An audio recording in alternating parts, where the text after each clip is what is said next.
film which you are about to see is an account of the tragedy which befell a group of 5 youths, in particular, Sally Hardesty and her invalid brother, Franklin. It is all the more tragic in that they were young. But had they lived very, very long lives, they could not have expected, nor would they have wished to see as much of the mad and macabre as they were to see that day. For them, an idyllic summer afternoon drive became a nightmare. The events of that day were to lead to the discovery of one of the most bizarre crimes in the annals of American history, the Texas Chainsaw Massacre.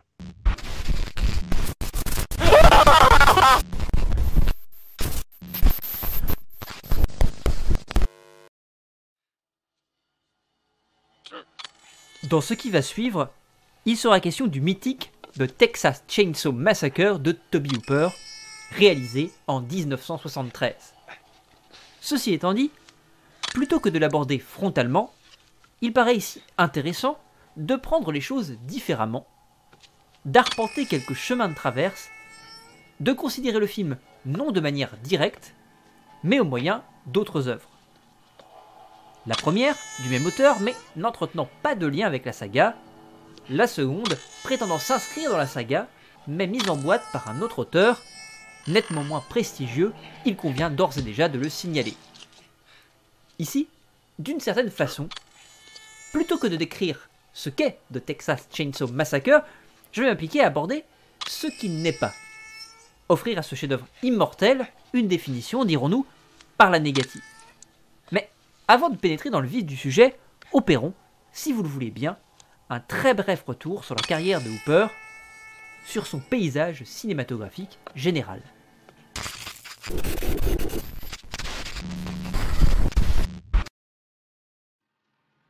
Tobe Hooper est étrangement toujours le sujet de dithyrambe. Il fut jadis un artiste de génie, puis un artisan plus que respectable du cinéma d'horreur 70s, osons ajouter 80s, mais il faut reconnaître que sa fin de carrière sonna régulièrement le glas d'une tristesse infinie. Celui-ci semblait décidé à sombrer, à notre plus grand regret, toujours un petit peu plus, à chaque nouvel essai, dans les projets les plus foireux, dans l'indigence la plus totale, dans le degré zéro de la mise en scène. Hooper ne fut jamais un Argento, un Romero, ou même un Fulci. Son talent, quand bien même il fut immense à une certaine époque, se révélait plus fragile à mesure que le temps passait. Sa réalisation, toujours à la limite, ses cadres souvent bancals, c'est d'ailleurs ce qui fit sa singularité un temps, mais c'est aussi, et surtout là qu'aujourd'hui, le bas blesse. Amer constat que celui-ci, quand, tout comme moi, à la moindre évocation de son mythique de Texas Chainsaw Massacre, un frisson vous parcourt l'échine. Et pourtant, à chaque nouveau cru estampillé Hooper, on se laissait aller à un why not gorgé d'espoir. Et à tous les coups, la déception se trouvait malheureusement au rendez-vous. Du pitoyable mais attachant Mortuary, torché par une équipe de narcoleptiques manchots et dont les maquillages gore ont été supervisés par des gosses de 3 ans uniquement munis d'une boîte de crayons de couleur, aux 2 épisodes nullissimes fomentés n'importe comment pour l'anthologie Masters of Horror de Mick Garris, en passant par le pathétique de Mangler, probablement la pire adaptation de Stephen King jamais portée à l'écran, se refaire la filmographie post-1986 de Hooper n'est vraiment pas une sinécure.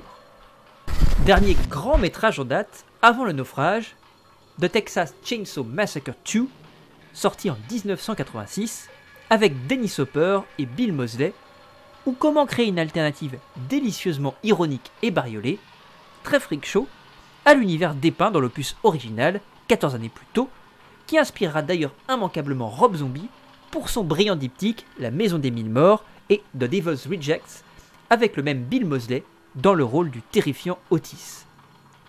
Il en résulte une vraie petite perle du grand guignol, avec aux effets spéciaux un Tom Savini génialement survolté. Passons rapidement sur l'excellent Poltergeist en 1982, trop Spielbergien pour nous convaincre définitivement de sa parenté uniquement hooperienne.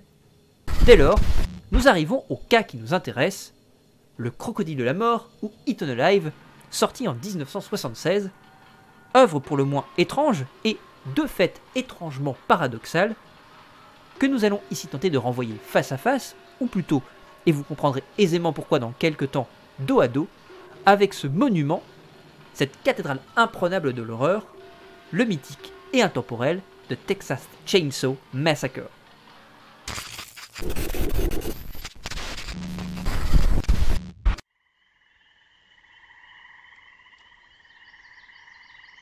Un motel perdu dans le bayou moite de Louisiane. Le Starlight Hotel. Il surplombe un enclos où nage un énorme crocodile dit d'Afrique qui dévore tout, y compris la jambe de son maître, le vieux Judd, sadique et obsédé sexuel. Ce dernier, taré et implacable, fauche au sens propre les voyageurs imprudents qui s'égarent en ces contrées inhospitalières. Il faut bien trouver de quoi nourrir la bête. La trame scénaristique est on ne peut plus simple. Elle est un pur prétexte à un jeu de massacre jouissif, extrêmement inégal certes, mais elle possède des qualités indéniables. Replaçons tout d'abord l'œuvre dans son contexte. Nous sommes en 1976, soit 2 ans après le choc de Texas Chainsaw Massacre. Tobe Hooper se voit proposer la réalisation d'un nouveau film d'horreur qui s'inscrirait dans la mouvance actuelle, la terreur aquatique. Rappelons que Les Dents de la Mer de Spielberg font exploser le box-office en 1975. Suivra, entre autres choses, le Piranha de Joe Dante en 1978. Cependant, malgré les exigences que lui imposent les studios, Hooper ne peut s'empêcher de prendre le contre-pied total de ce qu'on attend de lui. En effet, il faut être clair, bien que l'affiche nous montre un énorme reptile à la mâchoire disproportionnée, Hooper n'en a finalement pas grand-chose à faire de son monstre. Il demeure toujours bien plus fasciné par son tueur débile et sa ruralité suintant la folie crasse que par ce que cache le marais. D'ailleurs, à ce sujet, on notera qu'il ne fait l'effort d'aucun plan sous-marin, procédé anxiogène qui fit le succès des Dents de la Mer. Afin d'enfoncer le clou encore un petit peu plus quant à la relative absence de la créature carnassière à l'écran, celle-ci n'apparaît donc que très peu et se révèle très vite n'être qu'une sorte d'amas de carton-pâte qui n'est là que pour se débarrasser des cadavres des victimes qui tombent sous la faux de Judd.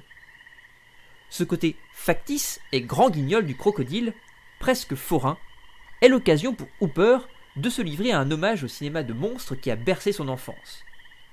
Ainsi, Eaten Alive apparaît comme un film hybride, un mi-chemin entre le grand guignol façon train fantôme et son monstre fait de briques et de broc, fleurant bon la nostalgie. Concept qu'il poussera bien plus loin, à son paroxysme pourrait-on dire, à l'occasion de The Texas Chainsaw Massacre 2, mais également dans Funhouse. Et le film d'horreur rural réaliste, peuplé de rednecks dégénérés, dont il est, d'une certaine manière, l'un des chefs de file, l'un des précurseurs les plus violemment rock'n'roll. Judd, son boogeyman sacrément tordu, est lui-même parfaitement le lieu de cette hybridation. À la fois fruit d'une déchéance sociale propre à l'Amérique profonde des 70s, et fric aux mimiques carnavalesques. Il convient dès lors d'admettre une troisième facette au véritable monstre de cette sombre histoire, son héritage post-psychose. Sa première apparition, juste une ombre menaçante, rappelle d'ailleurs immanquablement à notre bon souvenir celle de Norman Bates dans le chef-d'œuvre d'Alfred Hitchcock. D'apparence joviale, également très serviable, la folie ne l'étreint qu'à certains instants, le temps de perpétrer ses sanglants méfaits. Tout cela participe du statut bien particulier, entre deux autres, 3 si l'on considère l'emprunt hitchcockien, du film de Hooper. À la fois film de monstres kitsch et grand guignol qui ne s'assument pas vraiment, et film d'horreur redneck style dans la continuité de The Texas Chainsaw Massacre, sondant de plus belle les dégénérescences de la ruralité profonde.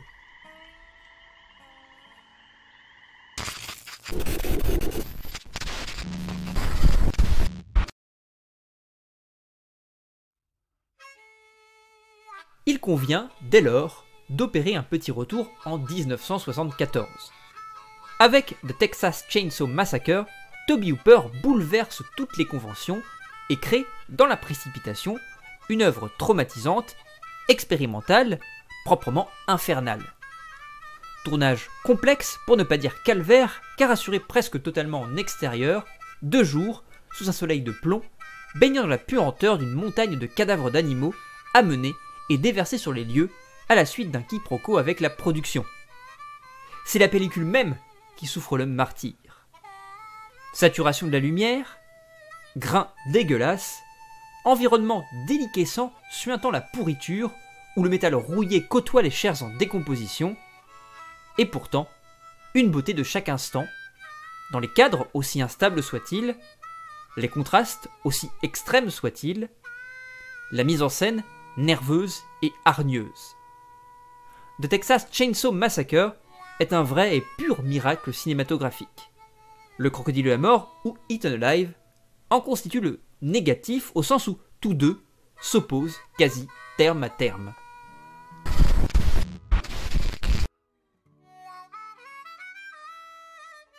The Texas Chainsaw Massacre en 1973 s'ouvre sur un plan fixe d'un soleil de plomb.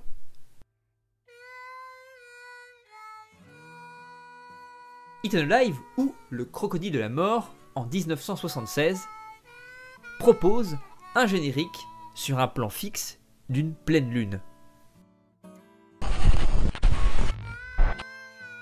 Dans The Texas Chainsaw Massacre, la narration prend place dans les étendues arides du Texas. Le film se déroule quasi intégralement de jour. Au contraire, dans Eaten Alive ou Le Crocodile de la mort, la narration se déroule dans le bayou moite de Louisiane. La narration se déroule intégralement de nuit.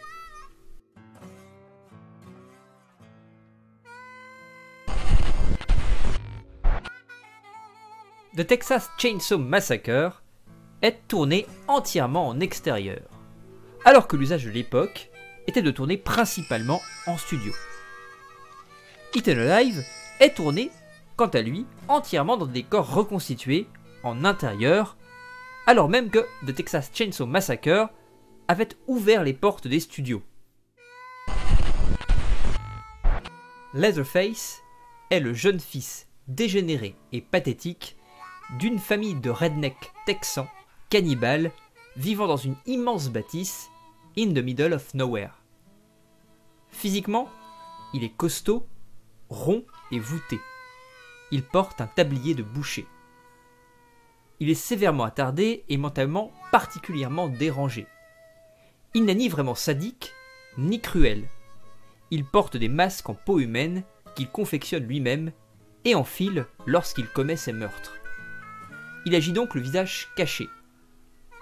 Il est mutique. Leatherface est un grand bambin qui tue pour se défendre parce qu'il se sent menacé. Il est terrorisé par tous ces gens qui entrent dans sa maison. C'est un véritable monstre issu d'une apocalypse industrielle et sociale contemporaine à la création de l'œuvre. Leatherface, when he runs to the window after hitting Jerry in the head with a hammer, and the sun is going down, he runs to the window and he's freaking out because he's looking out the window, and in his feeble mind, it's where do they come from? They just keep coming to this house, and on automatic pilot, he has gotten himself in terrible trouble. He knows when he's already screwed up enough by cutting down the door, yeah, you could go either way with that. Le vieux Judd, de son côté, tient seul, au cœur des marais, à la lisière d'une forêt, un motel glauque et miteux. Il est un être pitoyable. Physiquement, il est grand, sec, se vêtit de manière assez commune. Judd est un fou sanguinaire, sadique, pervers sexuel et grand admirateur du Troisième Reich. De prime abord plutôt sympathique, c'est lorsqu'il retire ses lunettes que se révèle sa seconde nature. Il agit donc, contrairement à Leatherface, à visage découvert, sans ses lunettes donc. Il parle. Il est le maître attentionné d'un curieux animal de compagnie enfermé dans un enclos. Un crocodile qui se repaît des victimes du propriétaire des lieux. Il est le produit de deux passés. l'un cinématographique et fictif, avec sa créature aquatique en carton-pâte, l'autre purement historique, la guerre du Vietnam certes, mais également la Seconde Guerre mondiale, le drapeau nazi dans la chambre de Judd trône. Une tronçonneuse pour Leatherface, soit un outil agricole motorisé, moderne, peu enclin jusqu'alors à susciter la peur, l'horreur, bruyant. Une faux pour Judd, soit un outil agricole non motorisé, ancien, faisant référence à des mythes archaïques, la faux portée par la personnification de la mort, par extension, allégorie de la mort. Silencieuse. Dans The Texas Chainsaw Massacre, l'ambiance sonore est faite de percussions métalliques, des gémissements de la tronçonneuse et des cris saturés de Marilyn Burns. En ce qui concerne Eaten Alive, c'est la nature nocturne qui chante, les grillons, les oiseaux, les grenouilles, accompagnés du bruissement de l'eau. À partir de cette forme de grille d'analyse, de ce choix non exhaustif d'opposition, nous pouvons tirer d'Eaten Alive qu'il est un film purement anachronique, et nous pouvons prendre cela en deux sens. Soit il est en avance sur son temps, anticipe le revival qui s'opéra au cœur des 80s, voyant un retour aux sources nostalgiques citant tendrement les années 50, du délirant remake du Blob de Chuck Russell en 88, à la relecture géniale du The Thing from Another World de Nibby et Hawks par Carpenter quelques années plus tôt, en 82. Ainsi, Eaten Alive apparaît non comme un film pour enfants, mais comme un véritable film d'enfant, d'enfance, Hooper déclarant indéniablement son amour indéfectible à ces monstres qui l'ont fait cauchemarder lorsqu'il était petit. Soit il arrive en retard, Hooper ayant lui-même, en 1973, rendu caduque ce genre de production avec son The Texas Chainsaw Massacre, vrillant les codes du genre, abandonnant les vieilles bâtisses gothiques plongées dans la froideur nocturne et baignées par une pleine lune menaçante, pour adopter une approche plus réaliste, dépeindre un genre nettement moins flamboyant, beaucoup plus glauque et morbide, certes non dénué d'humour noir et de délire parfois volontiers grand guignol, mais narrant avant tout un climat insupportable d'asphyxie sociale. Nul plan fixe ou autres travelling angoissants dans de longs couloirs plongés dans la pénombre, mais une caméra à l'épaule, hargneuse, au plus près des corps de ses personnages, suants et souffrant, sous le soleil on ne peut plus agressif du Texas. D'une certaine manière, Hooper, là où il avait su avec brio défricher la tronçonneuse un nouveau chemin du cinéma d'horreur, retourne finalement sur ses pas, se perdant d'ailleurs peut-être un peu en route. Eaten Alive se pose davantage en un fantôme référentiel et presque expérimental, à la fois cheap, drôle et malsain, qu'en œuvre réellement inspirée et maîtrisée. Il en résulte un film à moitié réussi, ou à moitié raté, tout dépend du point de vue qu'on adopte, qui préfigure l'univers visuel et thématique autant que la puissance caustique irrésistible du second opus de The Texas Chainsaw Massacre.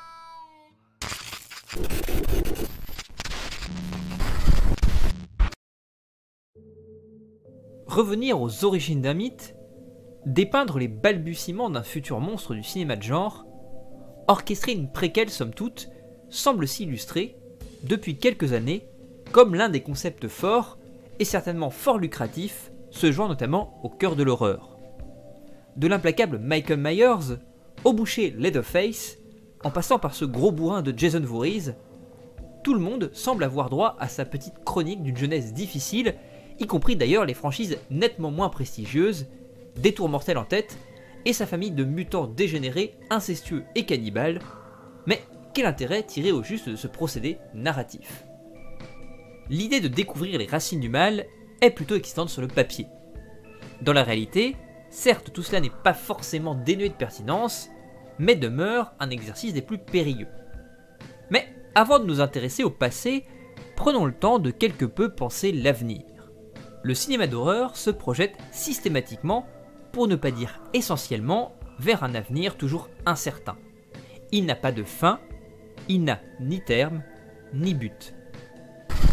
Le croque-mitaine, qu'on croyait mort, disparaît lorsque les premières notes du générique retentissent, prêt à perpétrer de nouveaux méfaits sanglants. Il n'y a jamais de résolution, et le film ne tend vers aucun but. La situation initiale est quasi la même que la situation finale. Le cinéma d'horreur refuse la téléologie. Ainsi, les rescapés du centre commercial de zombies de Romero fuient, mais l'armée des morts ne cesse pas sa marche. L'invasion continue. Enfermé dans un hôpital psychiatrique, Norman Bates sourit au spectateur, les traits cadavériques de sa mère apparaissent, elle, il reviendra. La peur ne cesse pas. Bien au contraire, elle est en devenir. La peur est toujours la peur de quelque chose qui va m'arriver, comme le pose Wittgenstein, et non de quelque chose qui m'arrive. C'est lorsque l'objet de la peur apparaît, s'actualise, qu'il cesse de faire peur. C'est l'objet de la peur en puissance qui suscite la peur. En d'autres termes, l'appréhension est la somme de toutes les peurs. Wittgenstein, dans ses investigations philosophiques, écrit « Il y a lieu de distinguer entre l'objet de la crainte et les causes de la crainte. C'est ainsi que le visage qui nous inspire de la crainte ou du ravissement, l'objet de la crainte, du ravissement, n'est pas pour autant leur cause, mais pourrait dire leur orientation. Ainsi, la crainte, la peur, n'est pas celle d'un objet, elle ne relève finalement pas de ce qui est au sens d'un objet définitivement actualisé, mais de ce qui sera, qui certes se dessine dans le présent, mais demeure tout du long une attente sans objet. C'est ce que Wittgenstein nomme orientation. Elle apparaît dans le présent, nous montre une direction qui suscite la peur, sans pour autant en révéler le but ultime qui, s'il apparaît, annihile définitivement toute crainte. Le futur apparaît comme menaçant parce qu'il n'est jamais dévoilé totalement. La peur consiste à ce titre en des idées, tout comme l'espoir tel que Wittgenstein le définit, et ne se voit pas, elle se remarque, au sens où celle-ci est affaire de subjectivité et se vit par procuration, à la loupe d'une subjectivité incarnée par le protagoniste. De longues séquences d'angoisse, placées sous le signe de l'attente d'un futur, d'un danger imminent, d'une forme d'horizon tellement proche et en même temps tellement éloignée, vers lequel nous tendons, car nous sommes mis sur sa piste dans le présent, mais qui ne cesse d'être un futur terriblement indéterminé. Au final, ce qui fait la différence fondamentale entre le cinéma d'horreur et son très proche cousin le cinéma fantastique, c'est que le cinéma d'horreur a pour parti pris de suspendre l'action au profit d'une situation bloquée qui sera la même du début à la fin. Le cinéma d'horreur, au même titre que le cauchemar, se répète, fait du surplace. Les personnages, certes, s'agitent, agissent, mais c'est peine perdue, ils demeurent prisonniers de cette situation. Ainsi, la suite, la séquelle, est on ne peut plus constitutive de l'horreur. Elle renvoie à un avenir, vers un inconnu donc, vers la peur qui aura pu s'actualiser dans un métrage, mais qui dès lors redevient angoisse car indéterminée. Encore une fois, le monstre s'est évaporé, que va-t-il donc se passer? La suite au prochain opus. Et quand bien même cette suite n'aurait pas lieu sur nos écrans, c'est dans nos têtes que le film continue, l'idée est avant tout d'ouvrir sur un gouffre enclenchant de nouveau la peur. On entend par psychogénèse l'origine et le développement de nature psychique d'un comportement, d'une conduite, d'une maladie mentale ou même organique, dite alors psychosomatique. Un retour dans le passé vise un objectif simple, la rationalisation. En revenant au point de départ, la promesse faite implicitement au spectateur est la suivante: comprendre les actes d'un boogeyman, actes barbares, monstrueux, qui nous furent exposés de manière factuelle dans les opus précédents, soit fournir une explication qui satisfasse la raison. À partir de ce postulat, on peut envisager deux conséquences possibles. Pourrait-on trivialement les qualifier de la sorte, la bonne et la mauvaise. Commençons tout d'abord par exposer celle que nous intitulions la mauvaise. Par opposition directe à la thèse donnant le cinéma d'horreur comme non téléologique, car projetant irrémédiablement le spectateur dans un avenir inconnu, donc propre à susciter une angoisse, le fait de revenir aux origines, dans le passé, pourrait avoir pour conséquence d'annihiler toute peur vis-à-vis du monstre, car celui-ci, rationalisé, devient de fait profondément déterminé. Il ne fait dès lors plus peur, car il rentre dans des cases connues, répond à des schémas rationnels, ne tue plus sans raison, il est la résultante d'un ensemble de causes analysables au crible justement de la raison du spectateur. Il devient un être esseulé parce que difforme, violent et destructeur parce que victime de diverses pathologies psychiatriques, cédant à des pulsions malsaines et immorales parce qu'ayant évolué dans un milieu peu propice à l'épanouissement, pour employer un doux euphémisme. Détermination donc du sujet monstrueux, mais également déterminisme absolu quant à son évolution future. Ou à l'inverse, déterminisme absolu de son passé au vu de son futur, puisque les films qu'il décrivent existent déjà. En effet, la préquelle nécessite l'existence de ce qui suit. Dit autrement, pour opérer un retour en arrière, il convient que quelque chose existe déjà dont on va raconter les origines. Pour le moment, les éléments sont fort conceptuels. Mais dans quelques temps, nulle inquiétude, nous passerons à des choses plus concrètes. Seconde conséquence envisageable, celle qui verrait le monstre humanisé. Ce à quoi nous invite implicitement la première thèse. Non pour le déterminer parfaitement au cœur d'une humanité, dont nous faisons partie et dont nous pensons connaître les fondements et les frontières, mais pour brouiller ces fondements et frontières. L'âme humaine demeure essentiellement ambivalente et inconstante. Jusqu'ici, nous pensions des normes fixes auxquelles l'homme était fermement ancré, mais l'univers devient instable. La frontière entre humanité et monstruosité est impalpable. Je suis moi-même potentiellement un monstre. C'est au cœur de cette conclusion que réside notre seconde conséquence, la bonne a un retour aux racines du mal. Pour terminer, un élément final est à prendre en considération, plus geek si vous me permettez l'expression, mais tout aussi important dans l'élaboration d'une préquelle. L'iconisation d'un mythe. Vous savez, c'est ce plan qui constitue le passage du statut de pauvre créature sur laquelle le sort semble s'acharner à celui de monstre mythologique. Ce moment exact où Leatherface n'est plus un redneck difforme et débile, mais le tueur mythique à la tronçonneuse. Un passage obligé, somme toute, où le monstre va devenir ce que nous connaissons de lui, va acquérir, dans le cas du slasher, ses lettres de noblesse, ses armes et son costume définitif, où il va prendre toute son ampleur cinématographique. La tronçonneuse, le couteau, la machette, le masque en peau humaine, immaculé et sans expression, ou de hockey, il devient ce monstre terrifiant, sans pour autant nier à cet instant même tout ce que la préquelle a mis en place. Là réside d'ailleurs une des principales et redoutables difficultés de l'exercice.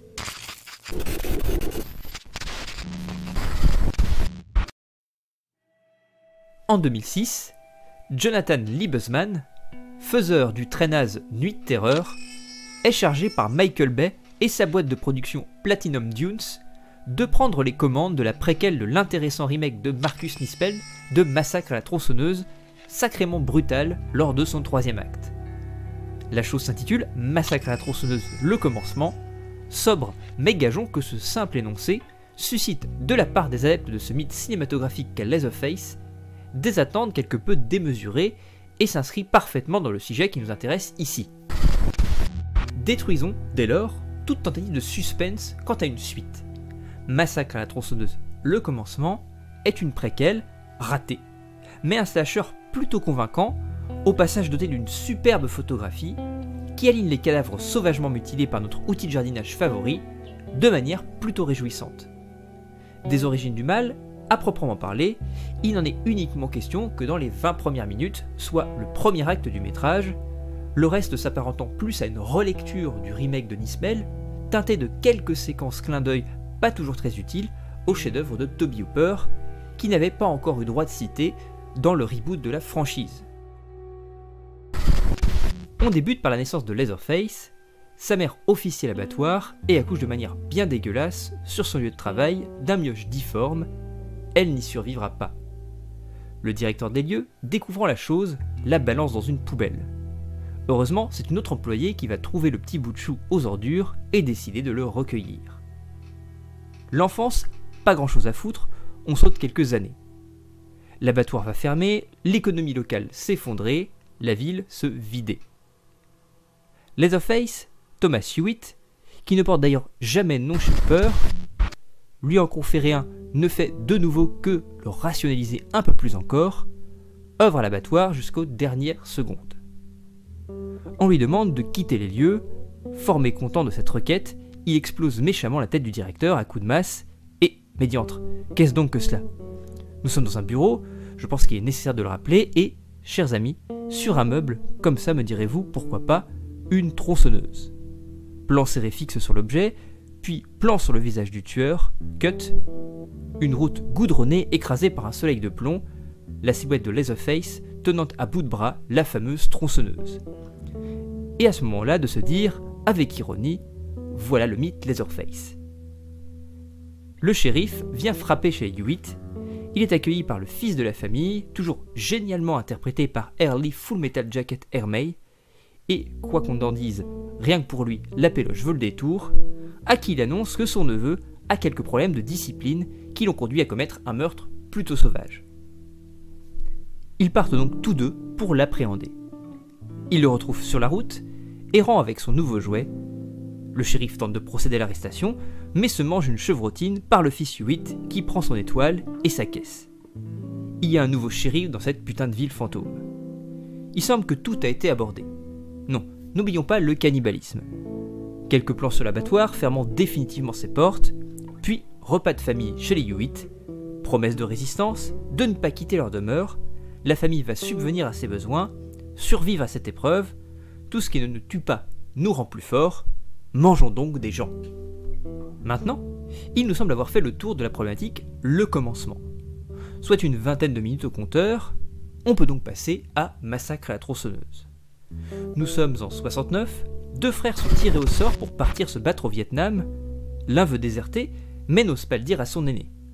En attendant, accompagnés de leurs petites amies respectives, ils s'offrent une virée en voiture qui va bien sûr très mal tourner. Certains diront qu'il y a ici de la mauvaise foi et que oui, il y a quelques autres séquences qui nous expliquent plus tard pourquoi, dans le reboot de Nispel, le fils Hewitt porte de fausses dents.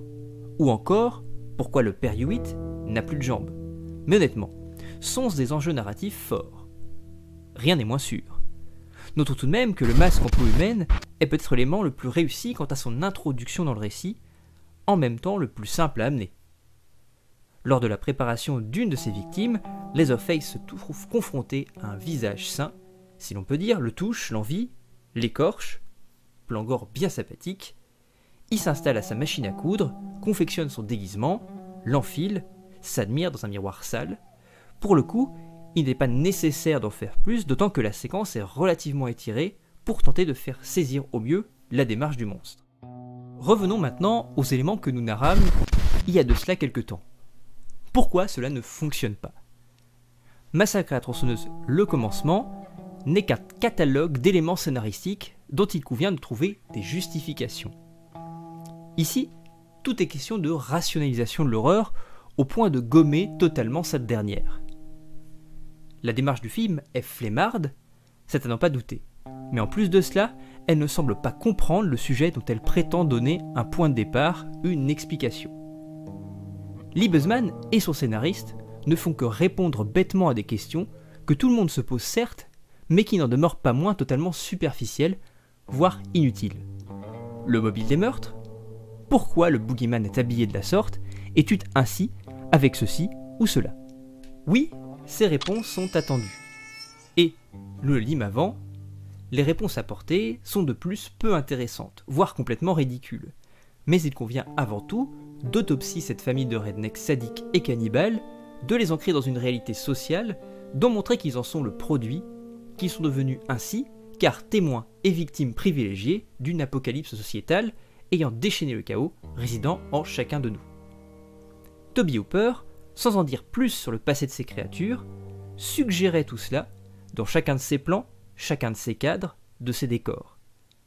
Ces monstres se révélaient avant tout des êtres humains, dont les actes horribles et destructeurs étaient absolument tétanisants parce que profondément, essentiellement humains. Encore une fois, la monstruosité est tapie dans l'humanité, elle n'est pas à l'extérieur.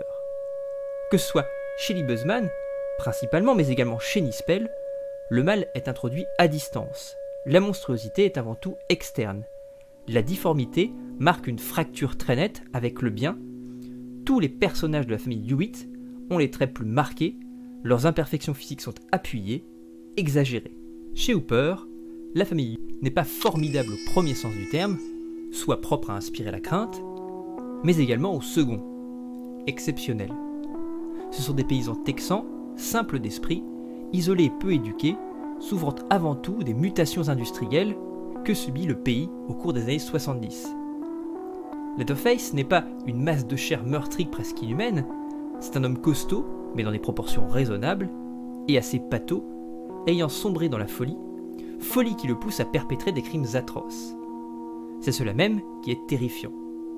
Il est d'ailleurs à cet égard très différent des autres boogeyman en tant le cinéma d'horreur dans la mesure où il ne se révèle ni sadique ni cruel. Nous pourrions le décrire comme étant sévèrement attardé et mentalement particulièrement dérangé. Tobe Hooper déclare dans le documentaire The Shocking Truth qu'il est un grand bébé qui tue pour se défendre parce qu'il se sent menacé, ajoutant que, dans le premier film, Leatherface est terrorisé par tous ces gens entrant dans sa maison. On en vient dès lors à une question de monstration et de suggestion. Pourquoi narrer les origines ? Pourquoi ne pas simplement, et il s'agit ici d'un abus de langage car justement ça est nullement simple de procéder de la sorte, suggérer des éléments et laisser le reste à l'appréciation du spectateur. Tout montrer, au sens ici de tout raconter, d'offrir une réponse raisonnable à quelque chose qui ne l'est pas, de manière quasi didactique, au risque de sombrer dans le mécanique vain, dans le décevant, voire dans le ridicule, est-ce bien nécessaire ?